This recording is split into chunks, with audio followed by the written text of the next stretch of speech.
All right. Welcome to another edition of What's in the Bag. I guess there's never really a good time to start. There's all kinds of noises going on in the house. I just finished using the Roombas to clean the house. I have like two Roombas. One's a real Roomba, one's a like a knockoff.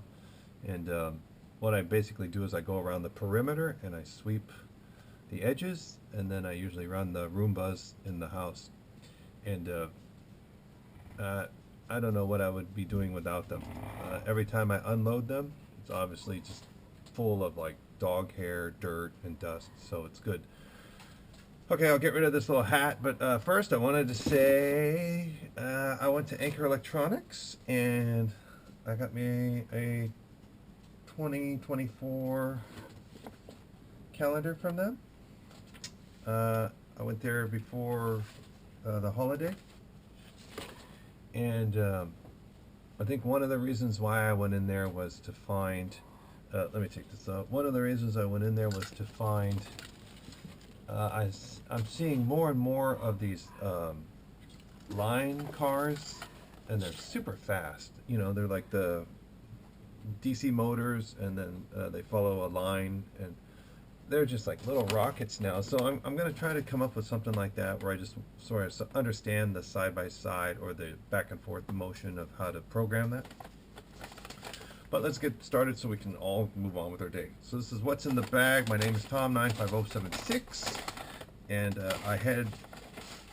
I'm the CEO, CFO, the BFD, and the nobody in this office. All right, so I went to Anchor Electronics, which is 2040 Walsh Avenue, Santa Clara. If you want the phone number, 408 727 3693. I don't believe they know I'm doing this. Who knows? Anyways, handwritten receipt. Love it. I love that kind of feeling of personalized stuff. Okay, so let's get through some of the stuff that I got. I picked up these jumpers. These are male to female jumpers. I just always get these jumpers because they're good quality. They're not. I know what you're saying. Any jumper's fine, but when I'm pushing them into the breadboard, if they bend or they break in a lot of them seem to break in the picos. I don't know why, and then I got to somehow fish them out. Sometimes I got to hot glue it to pull them out. But so I like good quality jumpers, so I can change them in and out. We all know what these are. These are kind of clips. Same idea, and I've got them here on this motor controller right now. And I love those because the idea is that I don't want a breadboard. I don't want to create something yet. So I'm not into that yet. I'm not into I think PCB way and all that. You can do like circuit boards. I'm just not into that yet. I just think I'm getting there. But okay, so this is a little, I don't know. They're just calling it a follower module. But this is a little send and receive IR, and I'm basically going to put it kind of like that. So it's gonna basically go back and forth, and it's super small. Let me get a reference. Here we go. So there's the battery. I don't know if you can see that. Here, maybe like that. So it's right next to the battery, and basically goes on the front of the car, and the car kind of goes side to side following a black drawn line or a painted line. So I'll see if it's the speed of the IR or the speed of the PID kind of, or the controls of how you code. And that's what's really interesting to me is whether they're making these cars faster because they're controlling them faster, or they're using a faster microcontroller to make it run the program faster. Okay, continuing on. This is pretty funny.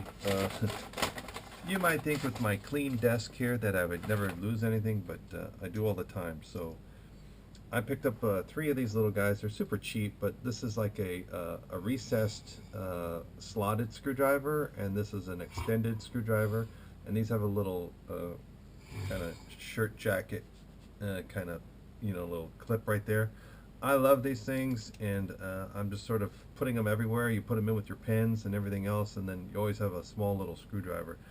The ones that are recessed are really great for like a pot, to really just crank it quickly, and the other ones are good to get down inside of stuff. So I got 3 of these.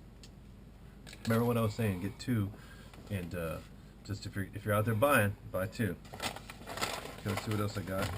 The husky's down here. She's down here. That's what's snoring down there. Oop, yep. All right. So here's a breadboard. Little breadboard. And I think a while ago I said something about double-sided, and what I was referring to is these have double-sided tape on them, so you can actually put them on your motor shield. Yeah. Like here's the basically Arduino, and then it'll actually stick in there. You take it out of the bag, obviously, but then you have a double-sided tape that allow it to stick on there. And they fit on almost all of them. Okay, let's keep going. That's quick. And those are just a couple bucks. They're not that much. And I like those because then I can just attach them. Okay. Okay. So I think this is what I wanted to do. I'm trying to go quick enough so you all can start on your day. I said you all. I'm not even thinking like that. Okay. So this has the IR like this. And this is the IR like this. So this one would go down, and this one would be more like forward. And I'm using this one on the ROV that we have driving around out there. And it's all right, but we'll see. We'll see how this line one is. It actually looks like, yeah, different chipsets. So obviously they're using the chipsets probably to make them read faster. That would be my guess. Okay. And this is a round clock. There's a coin battery or a slot for a battery, and then this is like a real-time clock, but it's shaped like a clock. And you'll say, why do I want that? And whoop, maybe because I have like a round. I'm always prepared. I have like a wave share, I think it's called wave share, and it's a round watch kind of style. So I'm just gonna put this one behind it and then see if maybe I can get like a watch. I think there's, everyone's out there making these watches, and I think maybe just some sort of display would be pretty cool, and having a clock on it would be cool too. This is a 2.5 barrel jack, male and female. Love these, love these. I am actually doing one right now on this track system here because I use these kind of battery, right? And then you just put the barrels. Oh, hey, someone just showed up here. All right, special guest. Okay, this little guy's name is Rusty. It's my daughter's little kitten, and we've been cat sitting for him. But he's a little monster. So he was just biting my leg. He's on his way. But it's kind of fun. It's fun to have another animal around the house. We're watching their dog also, which is a little more of a handle, harder to handle. Okay, here's another IR. So we got 2 of these, and I think I wanted them because the ROV, I've been noticing that people on the more ROVs, people put these IR sensors further apart, like 3 of them. So as it's going and detecting, it allows a little more range, a broader spectrum of detection, so that it can pivot and move backwards. Okay, I picked up a CR1220 battery because I think I need one. I go here to the dollar store, and they got a whole array of batteries, and a lot of times they don't have the one you want, so I picked up a battery. Yeah, I'm getting through this. Okay, different color, same thing though. These are male, female jumpers. I'm just separating the colors. Power, I'm doing like power and a ground. Okay, and here you go. So this is for all you, picked up some solder wick, and I just don't think I have any, and sometimes I want to do some repairs. Ooh, okay. So the last thing I picked up here is it's a little strange. I'm not sure if it's right, but it's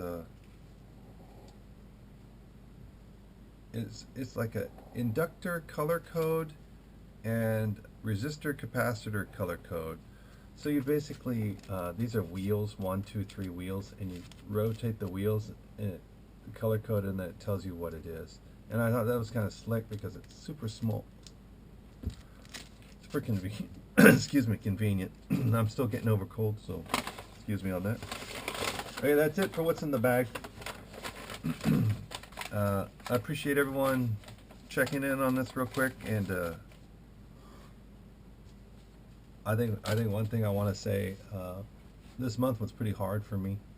I work in high tech, and this is pretty serious. This is pretty serious talk. I know that a lot of people don't believe in corporations and all that stuff. I get it. Corporations have basically. I've been in them for most of my professional career, and I just want to say that the more I get out into the market, or the more I go into different customers, there's something resonating out there that says that there's no one going into the field. There's no one behind me, and that may sound very selfish or narrow-minded or whatever, but it is not the right approach. I get it if you don't want to join corporations for whatever your reasons are, but you also have to understand that we still have to have corporations to make technology, to be able to create technology. So you can't just not have forward growth or moving forward. You can always create stuff to better the world or better your life, and it doesn't always have to be a negative. And I always try to tell people that it's not always about doom and gloom, or they're ruining people's lives. There are some people who make their whole careers, their families, their kids go to school, they are able to fund things. Not, it's a good source of money. It's a good way to move forward in life. So, if you look at some of the corporations out there, and you're wondering, why are things getting harder and harder, or things are slowing down, a lot of it is because there's no one going behind it. So specifically to manufacturing, a lot of it was manufactured overseas, and then they basically said, we're not going to manufacture stuff for you because we're not making the widget for $1. They're saying, I want a percentage of what you get. And you know what that means to people who are shareholders, is that they're not going to buy in on that. So they'll bring back manufacturing to the States, and you can see that happening right now. You can look at tons of tech companies that are remanufacturing back here. Don't think that it's not something you can't get into.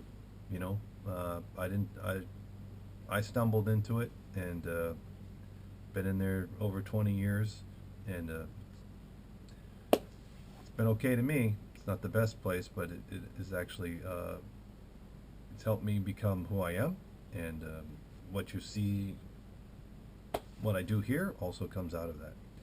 So when people tell me there's no one else coming into the industry, I'm just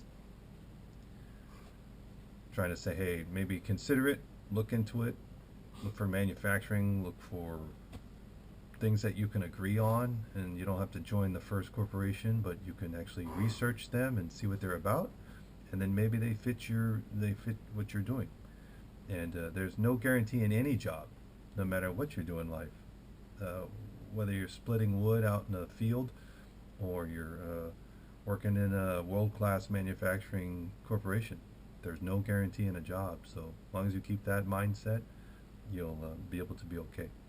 Okay, so this was What's in the Bag with Tom 95076. I appreciate all of you checking in. Sorry about that little blah blah, but I think it's good to at least voice this, so it's out of me, and hopefully it resonates with one of you.